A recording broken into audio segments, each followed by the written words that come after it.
My mouth will declare your praise. Over the last few days, we've been reading through Matthew's Gospel, and Jesus is giving us an indication of how we're meant to be missionaries in different contexts. And it's been becoming more challenging to be a missionary, to go and spread the good news of Jesus Christ the further we've gone through this week.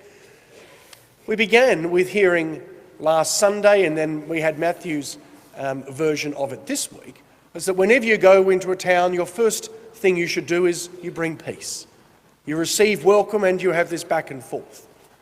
And that's where it starts out. That's perhaps the nice part of preaching the good news. If only it was that easy. And that's why the gospel continues. And then we then heard about, situations where people are not willing to accept us, where they reject the teachings of Jesus Christ and they might ridicule us. And Jesus says, if that happens, shake the dust off your feet, get out of there and get moving. Move to the next place. Don't be discouraged, because that's part of what happens. Interestingly, shaking the dust off your feet is an analogy that I don't think we quite get in a religious context here. But we probably get a sense of that if you've ever been overseas. I know most of us, it's been many years since we've been overseas now. But one of the things that you do when you come back into Australia, they'll ask you, do you have mud or dirt on your shoes? They don't want to bring dirt into Australia that could impact our ecosystem. And that was the same with Israel. There was a crossing into the Promised Land.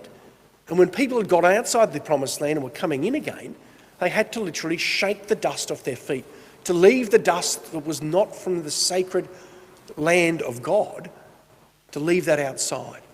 And so that was a message to others. If you were going to shake your shoes, shake the dust off in front of somebody's house who's rejected the gospel, it was basically saying, you're as if you're outside of the Promised Land.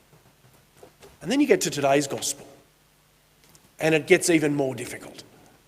Yes, let's hope we'll receive welcome and peace whenever we go to proclaim Jesus Christ. We might be rejected at times and ridiculed for this.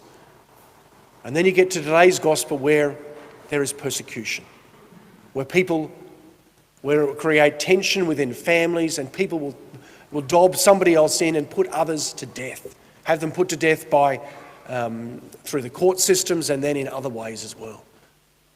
And we've heard about this during this week through different saints. St. Maria Goretti, Blessed Peter Taurot in Papua New Guinea, and the other martyrs in different places at that time in history.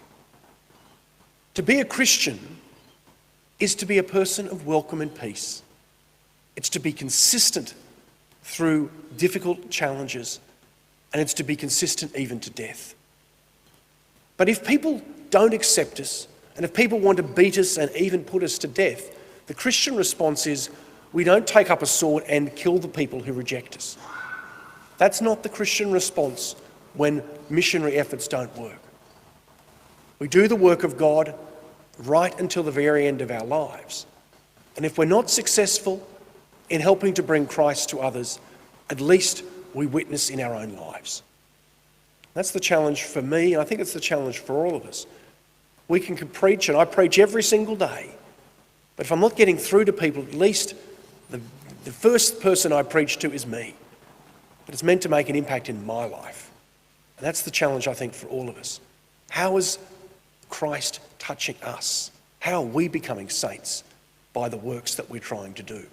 Are we becoming closer to God? So let us pray for the courage to declare the praises of God through our mouth in all things, not just for others, but first and foremost for the conversion of our own hearts to the will and to the love of God. My mouth will declare your praise.